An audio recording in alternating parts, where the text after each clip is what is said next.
In the sterile conference room of the Strategic Defense Institute in Norfolk, Virginia, the air conditioning hummed against the summer heat as Admiral Marcus Torino adjusted his pristine uniform, the room filled with the Navy's most decorated officers, their ribbons catching the harsh fluorescent light like battle medals in a trophy case.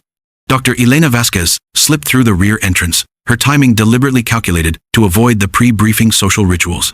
Her simple black blazer and conservative blouse marked her as an outsider among the sea of navy whites and marine dress blues. She carried a worn leather portfolio and moved with the quiet efficiency of someone accustomed to being overlooked. The officers noted her arrival with the subtle dismissal reserved for civilian contractors. Whispered comments followed her path to the corner seat she'd selected. Maximum visibility of exits, clear sightlines to the presentation area. Training never left you, even in supposedly safe spaces. Admiral Torino commanded the room with the practiced authority of 30 years in naval intelligence. His voice carried the crisp precision of Annapolis breeding as he began the briefing. Gentlemen, we're here to dissect the catastrophic failure of Operation Crimson Tide. His eyes swept the room with cold calculation. 17 casualties, 6 KIA, and a complete mission compromise. This represents the worst special operations failure in the Pacific Theater since Vietnam. Captain Rodriguez near the front raised his hand. Sir, will we be reviewing the emergency extraction protocols as well? Torino's expression hardened. Captain, we're focusing on the operational failures, not the damage control. His gaze found Elena in the back corner, and his mouth twisted into something between a sneer and a grimace. Before we proceed, I should acknowledge our observer. He gestured dismissively toward Elena. Dr. Vasquez from the Defense Media Relations Division. Apparently, the Pentagon now requires Hollywood consultants to help us explain warfare to Congress. Ripples of laughter moved through the assembled officers. A Marine colonel didn't bother lowering his voice. What's next? Netflix documentaries from the Situation Room? Elena maintained her neutral expression, making careful notes. She'd endured worse from better men. Her pen moved across the paper in neat, economical strokes, a habit formed during hostile interrogations and covert surveillance operations. While we appreciate the Pentagon's concern for public perception, Torino continued, his voice dripping with condescension. Dr. Vasquez, this briefing contains classified operational details about real sailors and Marines in actual combat. Feel free to take notes for whatever dramatic recreation you're planning, but remember that actual blood was spilled while actual warriors were fighting for their lives. Elena offered a professionally courteous nod, neither challenging his authority nor appearing intimidated. This seemed to irritate Torino more than any defense might have. The briefing proceeded with Torino systematically destroying the operation's leadership, repeatedly emphasizing field command failures and tactical indecision. With each accusation, his eyes found Admiral Chen, who commanded the Pacific Special Operations Task Force responsible for Crimson Tide. Lieutenant Morrison fumbled with the classified presentation system, his hands trembling as he navigated through layers of security protocols. The young officer was clearly overwhelmed by the responsibility of handling top-secret materials in front of the Navy's senior leadership. The fundamental failure, Torino declared, was hesitation when aggressive action was required. This is what happens when we prioritize political correctness over tactical superiority. Admiral Chen finally spoke, his voice carefully controlled. Marcus, I believe you're drawing conclusions that exceed the available evidence. With respect, sir, Torino countered, I've seen enough combat to recognize the problem. While we're bringing in screenwriters, another dismissive gesture toward Elena, to sanitize our failures, real sailors are dying because of weak leadership. Lieutenant Morrison called nervously from the computer station. Ready for the helmet cam footage, sir? Finally, Torino said, let's see what actual combat looks like for those of us who've experienced it. Elena's pen paused over her notebook. Something in Morrison's nervous movements triggered her instincts. The lieutenant was navigating through the wrong classified directory entirely. She considered speaking up but remained silent. Sometimes the best intelligence came from others' mistakes. She'd learned that lesson in the Hindu Kush, watching Taliban movements through a sniper scope for 72 hours without moving, her muscles cramping so severely she'd required emergency medical treatment. No one in this room knew about that operation. As you'll see in these recordings, Torino continued, there were multiple opportunities for decisive action that were wasted due to excessive caution. A rear admiral frowned. Marcus, caution isn't necessarily weakness when civilian populations are involved. Respectfully, sir, this wasn't caution. It was paralysis. Elena watched Morrison struggle with the security interface. From her angle, She could see he was accessing operational archives from entirely different mission parameters. The lieutenant was about to make a significant error, and she was the only person in the room positioned to notice. Morrison clicked on a file, marked Operation Ghost Protocol, Kabul Extraction, Final Assault Footage. Elena's pulse quickened imperceptibly, though her expression remained unchanged. That wasn't the Crimson Tide footage Torino had requested. It was her footage, her mission, her team. She should speak up immediately and prevent the security breach. But years of operational discipline held her silent. Drawing attention to classified material often created more risks than it prevented. Better to let the security protocols function as designed and manage the consequences afterward. "Today, gentlemen," Torino said, impatience edging his voice. "One moment, sir. Systems processing the encryption keys." Elena weighed her options rapidly. She could identify herself and halt the presentation, citing security protocols. But doing so would compromise her cover identity, a cover maintained for 4 years across 3 continents. It would jeopardize ongoing operations and potentially endanger assets who believed her to be exactly what Torino assumed, just another Pentagon bureaucrat. The potential damage from showing footage of one completed operation was minimal compared to burning her entire operational identity. She decided to remain silent and control the fallout later. Morrison finally bypassed the last security prompt. "Ready, sir?" "Let's see what real warfare looks like," Torino said, glancing toward Elena with unmistakable disdain.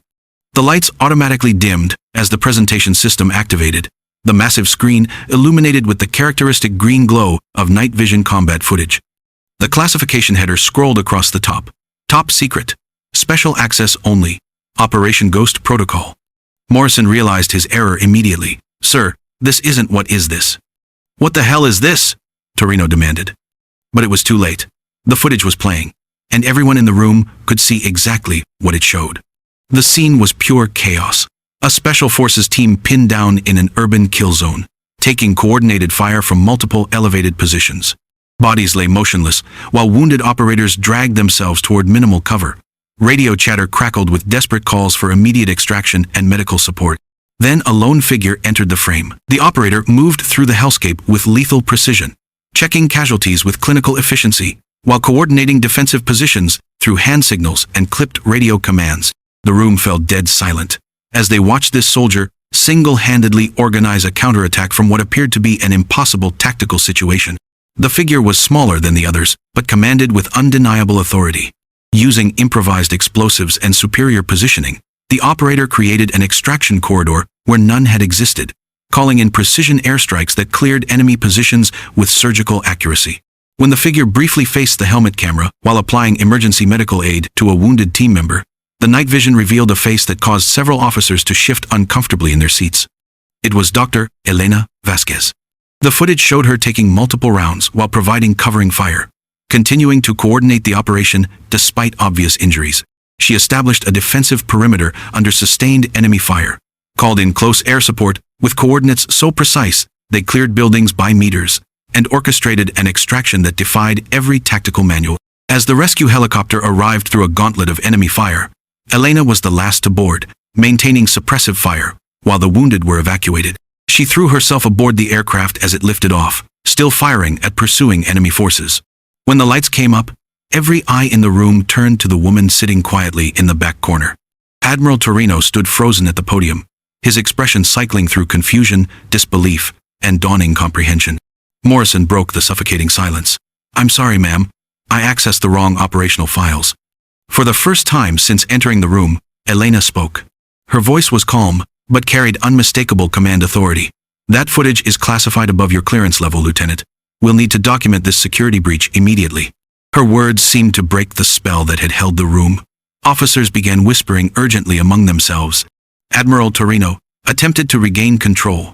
"Let's return to our scheduled briefing." Admiral Chen stood slowly, his movement commanding instant silence. "For those unaware, you've just witnessed footage from Operation Ghost Protocol."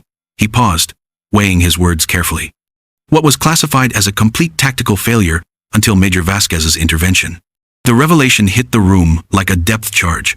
Major Vasquez had commanded the rescue operation that saved the survivors of Operation Crimson Tide, the very mission they were assembled to analyze. Chen's eyes moved deliberately to Admiral Torino, Her operational status is classified at the highest levels of the intelligence community. Her cover as a media relations consultant is part of that classification. Torino attempted recovery. I wasn't briefed on any special operations personnel. No, Chen cut him off sharply. You weren't. That's the nature of compartmentalized intelligence, Admiral. Elena finally stood, her civilian clothes now seeming incongruous with her commanding presence. The room watched as she gathered her materials with deliberate calm. If I may, sir, she addressed Chen, not Torino. The operational failures of Crimson Tide stemmed from intelligence gaps and equipment failures, not command indecision. I've prepared an alternative analysis focusing on systemic vulnerabilities rather than individual performance. The revelation electrified the room. The officers who had been dismissing her as a Hollywood consultant now couldn't look away from the woman they'd completely underestimated. Their mental recalibration was almost audible. The cognitive dissonance of reconciling their assumptions with the brutal reality now undeniably evident. Torino's complexion had shifted from confident authority to ashen uncertainty. His hands gripped the podium with white knuckles, no longer the relaxed posture of a man in command, but the rigid tension of someone whose entire worldview had just collapsed. This is highly irregular, he managed, grasping for procedural authority. Chen ignored him entirely. Major Vasquez, we would welcome your tactical assessment. Please proceed. Elena moved with quiet efficiency, her civilian attire suddenly seeming like masterful camouflage, rather than a mark of outsider status. As she passed between the rows of officers, she felt their completely recalibrated attention, the shift from dismissal to something approaching awe. She reached Morrison at the computer station. The lieutenant stood paralyzed, clearly anticipating career-ending consequences for the security breach. I'll handle the system from here, Lieutenant, she said quietly. File your incident report accurately. Include that you were given access codes above your clearance level. We need to identify who provided those credentials. Morrison nodded gratefully and stepped aside. As Elena accessed her own classified files, Admiral Torino found his voice again. Admiral Chen, this briefing has established protocols that are now being completely abandoned. The protocol, Admiral, Chen replied with surgical precision, was to understand what went wrong with Operation Crimson Tide and prevent similar failures.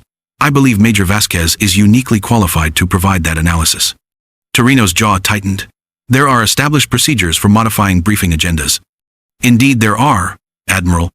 Just as there are procedures for verifying the operational backgrounds of all personnel before making assumptions about their qualifications. Chen's rebuke was delivered with such clinical precision that several officers winced. Elena ignored the exchange, focusing on her presentation. She had expected this briefing to proceed differently, had planned to submit her analysis through proper channels afterward while maintaining her cover. But adaptation was the foundation of special operations. Plans changed, you adapted, or mission failed. She loaded her files into the presentation system and looked directly at Admiral Torino. Their eyes met across the silent room. She saw the rapid calculations happening behind his gaze, the complete reassessment of everything he thought he knew about her, about the operation, about his own position in this new intelligence hierarchy. She held his gaze without expression, neither threatening nor reassuring. Let him process the implications. A captain broke the tension. Ma'am, were you actually on the ground during Ghost Protocol? That wasn't archival footage. Before she could respond, Admiral Chen intervened. Captain, any questions regarding Major Vasquez's operational history remain classified. Focus on the analysis she's about to present. Elena brought up her presentation, a comprehensive tactical and strategic assessment of Operation Crimson Tide that went far beyond anything anyone, except Chen, would have expected from a media relations consultant. Gentlemen, she began, her voice carrying the quiet authority of someone who had commanded under fire, not just in briefing rooms. Operation Crimson Tide failed for 4 specific reasons, none involving command indecision. She displayed the first slide satellite imagery with overlays showing enemy positions that hadn't appeared in the original intelligence briefings. First, intelligence failed to identify these defensive installations. They were constructed during a 48-hour communications blackout, using equipment we didn't know the enemy possessed. The next slide showed electronic warfare patterns. Second, our communications were compromised before insertion. Someone accessed our tactical frequencies using equipment that should have been destroyed in previous operations. Several intelligence officers exchanged alarmed glances. Third, she continued, displaying terrain analysis that clearly differed from the original mission parameters. The extraction zone had been mined with improvised devices that weren't detectable through our standard reconnaissance. The enemy knew exactly where we planned to extract. She paused, letting the information settle. And fourth, the enemy demonstrated tactical knowledge of our operational procedures that could only have come from captured intelligence or internal compromise. Admiral Torino attempted a counter-argument. While these factors may have contributed, Major, they don't explain the delay in tactical response. Elena looked at him directly. There was no delay, Admiral. The tactical response was immediate and appropriate, given the compromised situation. The team adapted to circumstances that made the original plan impossible to execute. She clicked to a slide showing the actual extraction route highlighted across hostile terrain. This wasn't indecision. This was the only option that wouldn't have resulted in total mission failure and complete personnel loss. The room absorbed her analysis in tense silence. She had systematically dismantled Torino's narrative of leadership failure and replaced it with a more complex reality, one where the operation had been compromised before it began. Admiral Chen spoke into the silence. Major Vasquez, your assessment aligns with preliminary findings from our counterintelligence review. The question now becomes how these compromises occurred and who was responsible. For the next 45 minutes, Elena presented a masterclass in special operations analysis, not as an accusation against any individual, but as a systematic review that identified critical intelligence failures, equipment vulnerabilities, and communications compromises that had doomed the mission from inception. She spoke with the unmistakable authority of someone who had been there, who understood both the theoretical framework of special operations and their brutal, practical reality. When she finished, Admiral Chen was the first to respond. Thank you, Major. This is precisely the analysis we need to prevent future casualties. As the briefing concluded, officers filed out in subdued conversation. Several nodded respectfully to Elena, as they passed a recognition that transcended rank and protocol. Lieutenant Morrison approached with visible anxiety. Ma'am, I can't apologize enough for the security breach. File the incident report accurately, Lieutenant. She interrupted, her voice firm, but not unkind. Include that the system interface was poorly designed and requires immediate revision. We fix systemic problems, not just assign individual blame. He straightened slightly. Yes, ma'am. Thank you. After Morrison departed, Elena and Admiral Chen remained in the now empty briefing room. That wasn't how we planned to maintain your cover, Major, Chen said. Elena gathered her materials methodically. Operational security requires adaptability, sir. Are you concerned about exposure now that this room knows your actual role? Everyone in this room has the clearance to know I exist, sir. They just don't have clearance to know what I do next. She closed her portfolio. The cover remains intact for external purposes. Chen almost smiled. Torino has connections throughout the intelligence community. This won't end his attempts to shift blame. I'm aware, sir. But now he'll think more carefully about who he dismisses. He's not the only one who learned that lesson today. Chen paused. Your next assignment briefing is tomorrow. 0600. Secure Facility, Alpha. I'll be there, sir. After Chen departed, Elena reset her expression, slipping back into the persona of the unremarkable consultant. The mask had to remain in place outside this room, regardless of what had happened inside. As she left, junior officers in the corridor offered the same disinterested glances they would have given before the briefing. Her cover held. Only those in the briefing room would know differently, and they were bound by classification levels that protected her identity. For now, the fiction remained intact. Dr. Vasquez from Media Relations would continue moving through Norfolk's military facilities, largely invisible, occasionally mocked, always underestimated. It was exactly how operational security required it to be.